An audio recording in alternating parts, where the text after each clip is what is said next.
जी नमस्कार दोस्तों, my name is Naresh Kumar Meena from JPC Dholpur and welcome to lecture 6 of antenna.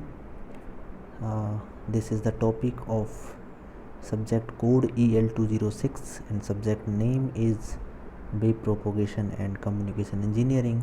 So इससे पहले हम 5 लेक्चर ऑलरेडी बना चुके हैं एंटीना पे और स्वागत है आपका इस लेक्चर में. इसमें हम पढ़ेंगे कुछ एंटीनाज के बारे में. ठीक है, इससे पहले हम ऑलरेडी एंटीना की कुछ प्रॉपर्टीज़ के बारे में पढ़ चुके हैं. एंटीना के कौन कौन से पैरामीटर्स होते हैं, ठीक है, जिनसे हमें मालूम चलता है कि एंटीना कैसा है, उसका रेडिएशन पैटर्न कैसा है, उसका गेन कितना है, बीम विड्थ कितनी है, बैंड विड्थ कितनी है, और उसका रेडिएशन रेजिस्टेंस हुआ और उसका लेंथ का इफ़ेक्ट क्या होगा रेडिएशन पैटर्न पे. इस तरह के पैरामीटर्स के बारे में हमने पढ़ा. तो अब हम वन बाई वन करके एंटेनाज के बारे में पढ़ेंगे और जानेंगे कि उनकी प्रॉपर्टीज़ कैसी हैं और वो किस तरीके से एक दूसरे से अलग हैं. ठीक है, तो सबसे पहले जो एंटीना है दैट इज़ आइसोट्रोपिक एंटीना, इसके बारे में पढ़ते हैं. ठीक है, सो ऑलरेडी मैंने आपको बताया हुआ है कि आइसोट्रोपिक एंटीना एक आइडियल एंटीना है जिसका रेडिएशन जो है कि यूनिफॉर्म होता है इन ऑल डायरेक्शंस. ठीक है, इसका मतलब है ये सभी दिशाओं में समान रूप से रेडिएशन करता है. ठीक है, जो भी ईएम वेव्स से निकलेंगी उस चारों दिशाओं में, चारों नहीं सभी दिशाओं में कह सकते हैं. ठीक है, बराबर मात्रा में जो है कि पावर का रेडिएशन होगा. इससे जो रेडिएटेड पावर है उसकी डेंसिटी अगर हम निकालें एट डिस्टेंस d, देन ये निकल के आएगी दोस्तों Pt/4πd². चूँकि इसका okay this formula we have already studied. मैंने आपको बताया था इन्वर्स स्क्वायर लॉ, जो रेडिएटेड पावर होती है वो किस तरीके से उसकी स्ट्रेंथ डिक्रीज होती चली जाती है. That is total power upon, अगर डी डिस्टेंस पे है तो डी डिस्टेंस का अगर स्फीयर लेंगे तो उसका जो सरफेस एरिया होगा उससे डिवाइड कर देंगे टोटल पावर को. दैट उससे हमको निकल के आ जाएगा पावर डेंसिटी. ठीक है, where Pt is total transmitted power.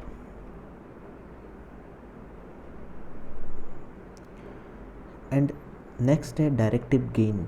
Already मैंने आपको बताया हुआ है gain with respect to the isotropic actually. ठीक है, कोई पर हम अभी तो आइसोट्रोपिक एंटेना ही पढ़ रहे हैं, तो इसका खुद के रेस्पेक्ट में अगर इसका कंपैरिजन करेंगे तो वो 1 निकल के आएगा, सीधी सी बात है.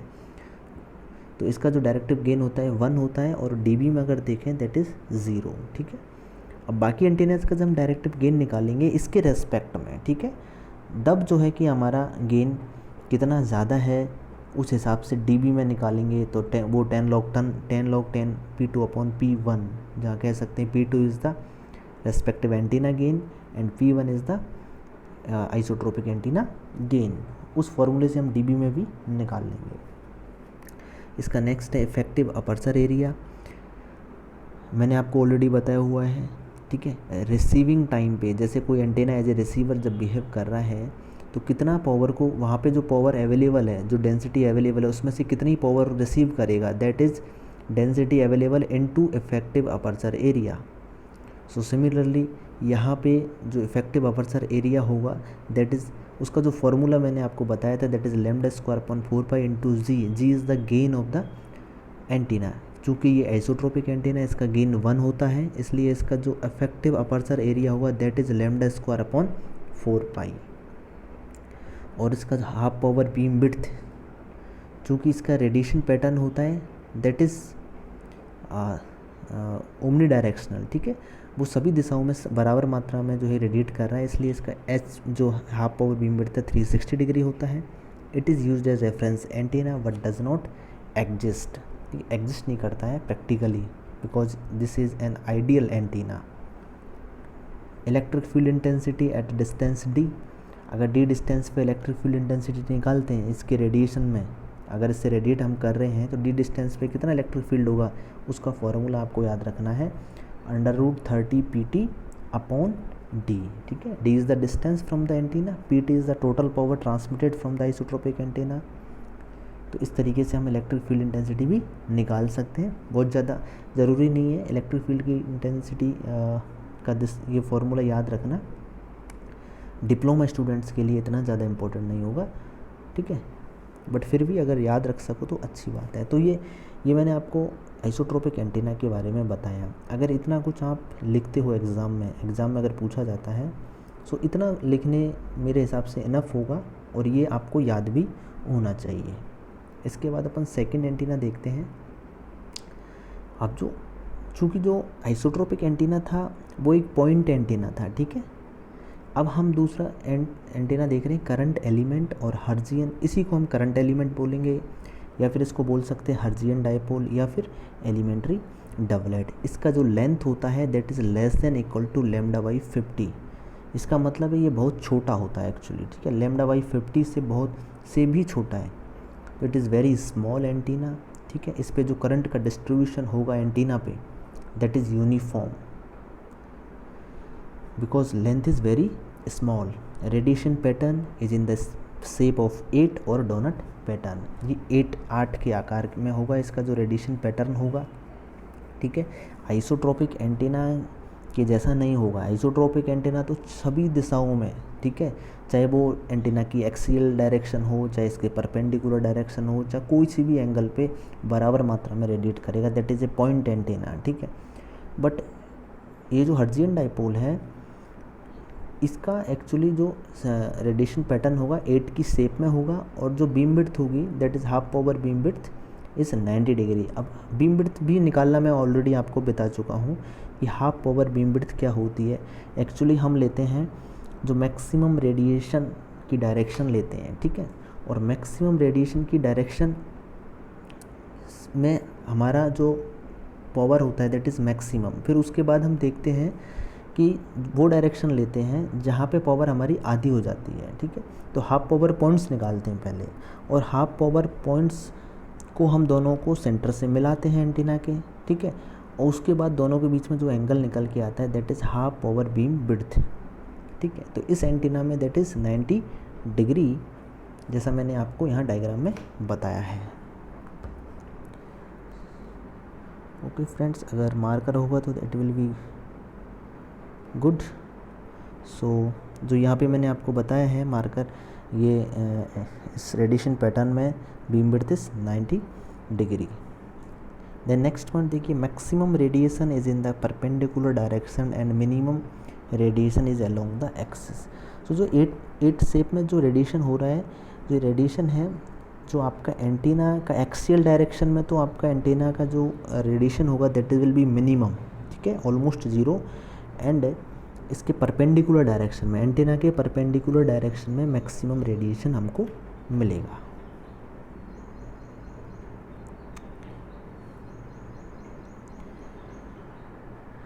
एंड नेक्स्ट देखिए डायरेक्टिव गेन। ये हर्जियन डायपोल की हम बात कर रहे हैं ना, जिसका लेंथ कितना है, less than lambda by 50, very small antenna. Directive gain है 1.5। इट मीन्स आइसोट्रोपिक एंटीना के कंपेरेटिवली इसका जो रेडिएशन होगा दैट इज़ 1.5, और जो भी कौन सी डायरेक्शन लेंगे, in the direction of maximum radiation, ठीक है। और इसका अगर हम डीबी में निकालते हैं गेन को, दैट इज़ मैंने आपको फॉर्मूला ऑलरेडी बताया है, जहाँ पे मैंने डायरेक्टिव गेन को एक्सप्लेन किया था पिछले लेक्चर्स में, वहाँ पे बताया था कि जो डायरेक्टिव गेन अगर डीबी में निकालना है तो किस तरीके का फार्मूला यूज़ करना है। तो वो फार्मूला मैंने यहाँ यूज़ किया है और डीबी में जो गेन निकाला है दैट इज़ 1.76 dB। ये वैल्यूज़ आपको याद होनी चाहिए। Next point, effective aperture area, same formula again use हुआ है। यहाँ पे जी की वैल्यू एक्चुअली 1 नहीं है, जैसा कि आइसोट्रोपिक एंटीना में जी की वैल्यू 1 थी गेन, तो यहाँ पे गेन कितना है 1.5। सो वो वैल्यू पुट हम यहाँ करेंगे और 1.5 अगर हम पुट करते हैं तो या फिर 3/2 सेम ही चीज़ है, इक्वल टू आता है आपका 0.119 लैम्डा स्क्वायर। इसको हम लिख सकते हैं AE effective aperture area equal to 0.12 lambda square. तो इसको भी आपको याद रखना है दोस्तों। और लास्ट पॉइंट है इसमें रेडिएशन रेजिस्टेंस। रेडिएशन रेजिस्टेंस क्या होता है ऑलरेडी मैं एक्सप्लेन कर चुका हूँ, ठीक है। सो जो हर्जियन डायपोल होता है या एलिमेंट्री डबलेट या करंट एलिमेंट एंटीना होता है, इसका रेडिएशन रेजिस्टेंस का फॉर्मूला हमें याद रखना है दोस्तों, that is 80 pi square L/λ का whole square ohm. Okay, so I hope आपको समझ में आ रहा होगा। ये जो मैंने नोट्स अच्छे से तैयार किए हैं, इनको आप लिख लें एक जगह और सारी चीज़ें स्टेप बाय स्टेप आप याद करें। समझ में नहीं आए तो आप मुझसे कांटेक्ट कर सकते हैं, ठीक है। नेक्स्ट एंटीना देखते हैं, दैट इज़ शॉर्ट डाइपोल। अब हमने λ/50 से कम लेंथ वाले एंटीना पढ़ा था, एलिमेंट्री डबलेट या फिर हर्ट्जियन डाइपोल, करंट एलिमेंट बोलते हैं उसको। थोड़ा उससे बड़ा है बट अभी भी बहुत छोटा माना जाएगा। इसका लेंथ जो होगा शॉर्ट डाइपोल का, that is greater than λ/50 but less than λ/10।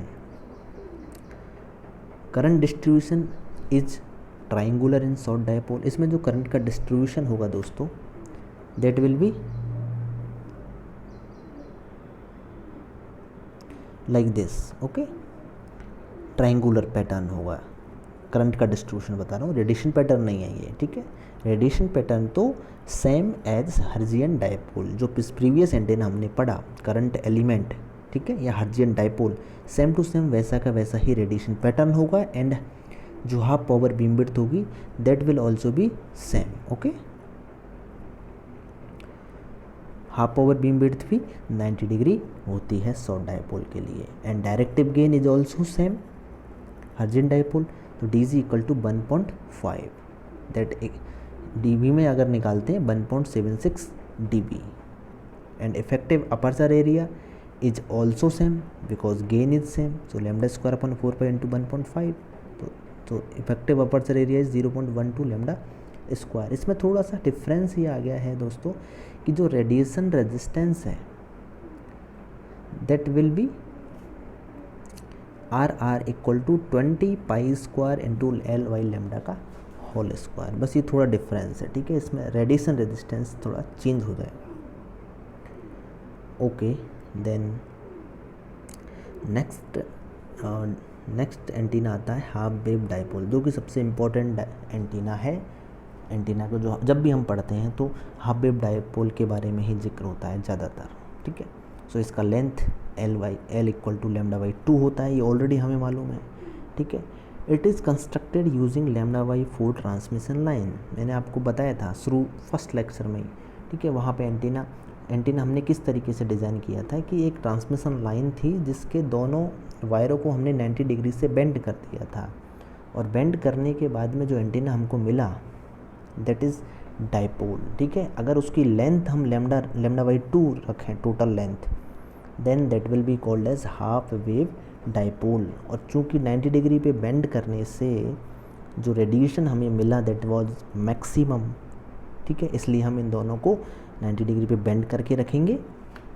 And ठीक है, और इस तरीके से जो है कि हमें मिलेगा हाफ वेव डाइपोल।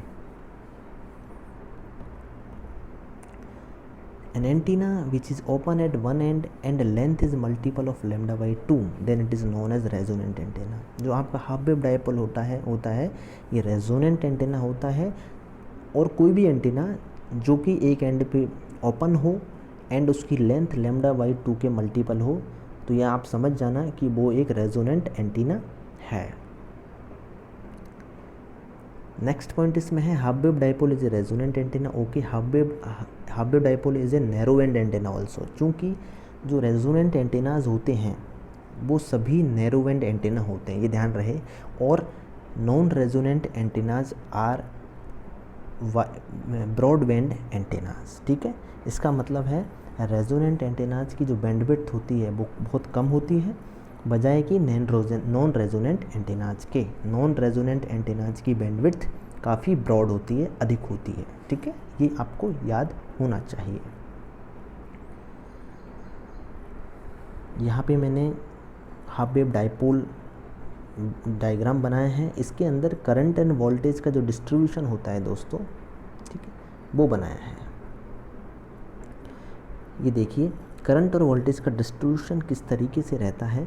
एक्चुअली आप जानते हो ट्रांसमिशन लाइन जो होती है ओपन एंडेड ट्रांसमिशन लाइन, उसका जो एंड होता है वहाँ पे voltage is maximum and current is zero. तो उसी पैटर्न पे देखिए जो ट्रांसमिशन लाइन के जो एंड थे दोनों, इन दोनों पे करंट इज़ मिनिमम, ठीक है, एंड वोल्टेज इज़ मैक्सिमम, ठीक है। तो आप जानते हो कि ओपन एंड पे वोल्टेज मैक्सिमम होता है।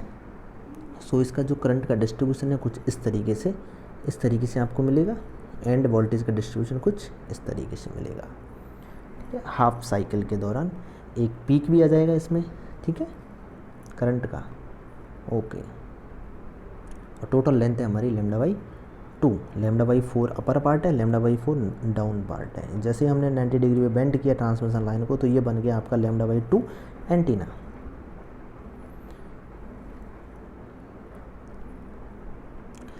देखिए current distribution is sinusoidal distribution होता है, ऑलरेडी मैंने आपको शो किया है, and current is maximum at the centre, so it is called current fed antenna. मैं यहाँ पे लिखना भूल गया एक्चुअली, ठीक है। सो यहाँ पे जो है कि fed antenna, current fed antenna आएगा, ठीक है, बिकॉज जो भी एंटीनाज होते हैं उनके अगर फीड पॉइंट पे current is maximum, then that will be called as a current fed antenna, okay.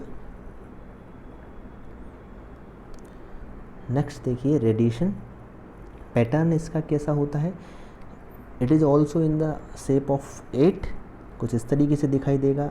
Axial direction में मिनिमम रेडिएशन मिलेगा, एंड परपेंडिकुलर डायरेक्शन में मैक्सिमम मिलेगा।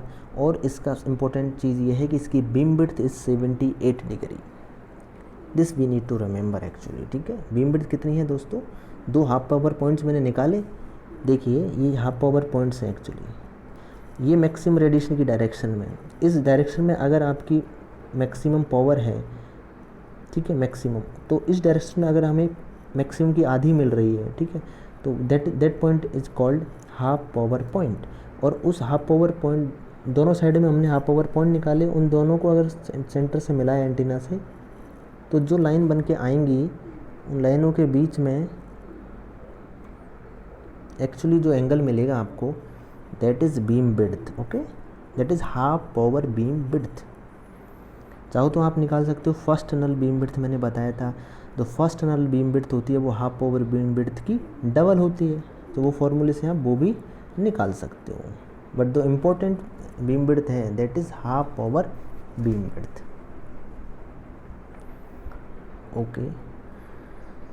नेक्स्ट पॉइंट देखिए दोस्तों, current is maximum in perpendicular direction and minimum in the axial direction. Already मैंने बता चुका है, ठीक है।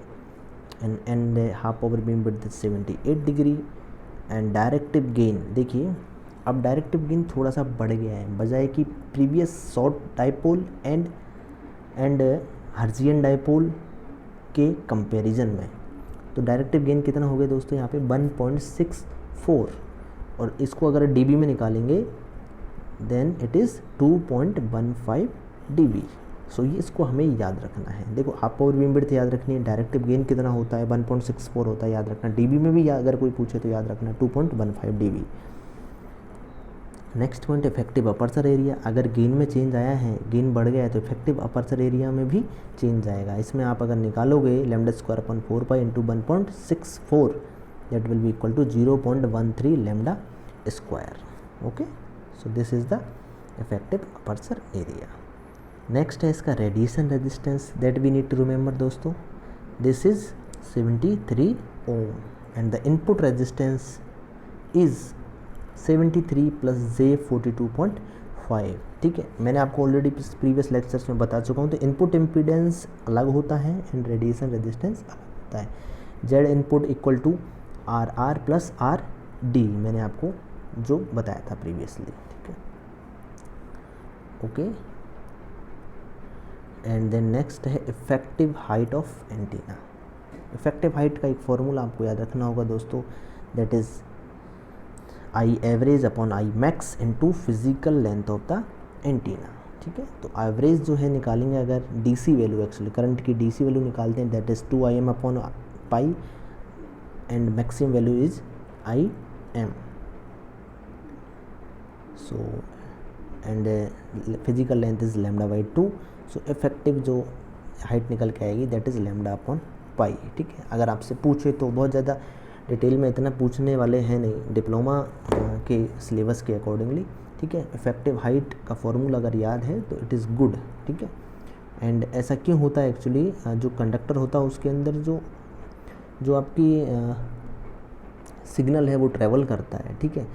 तो सिग्नल एक्चुअली सी, हम उसकी स्पीड मानते हैं generally C, that is speed of light, but ऐसा होता नहीं है, ठीक है।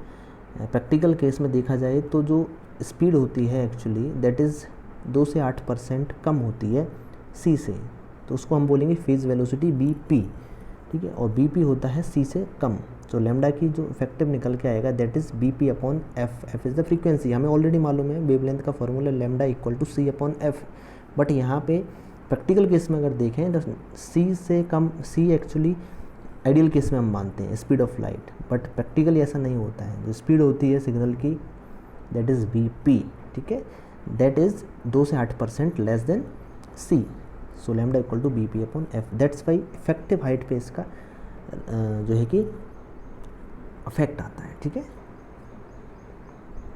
Okay, so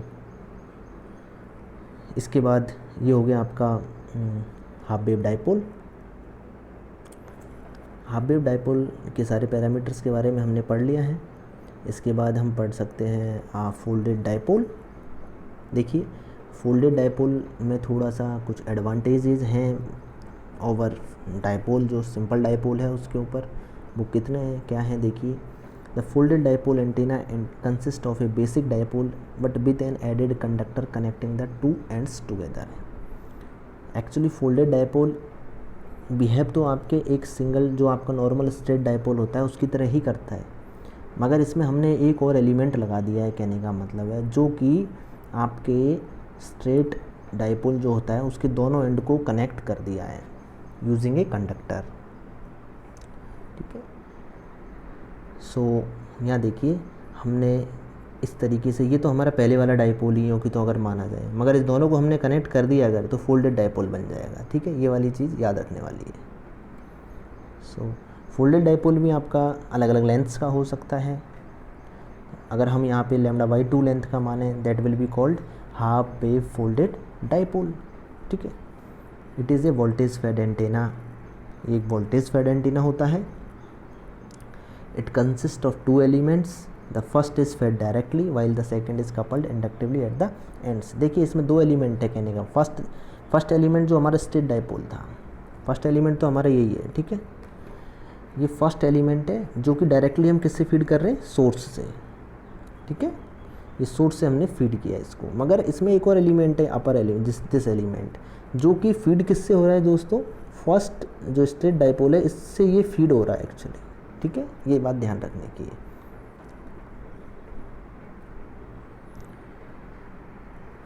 and power radiated is equal to power radiated by half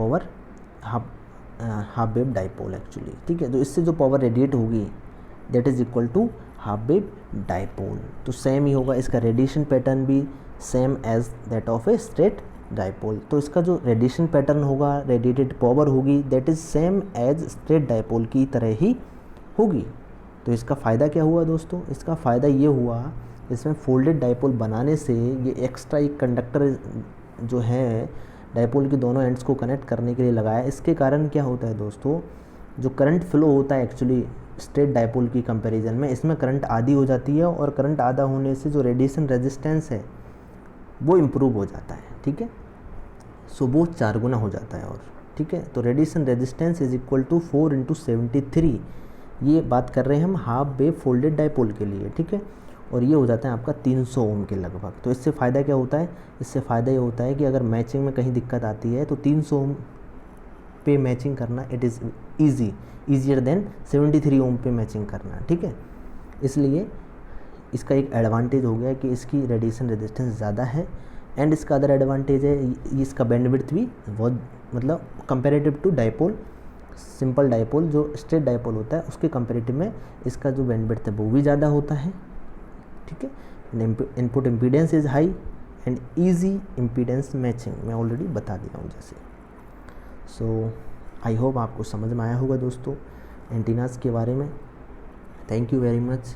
मिलते हैं नेक्स्ट वीडियो में नेक्स्ट टॉपिक के साथ। Thank you very much.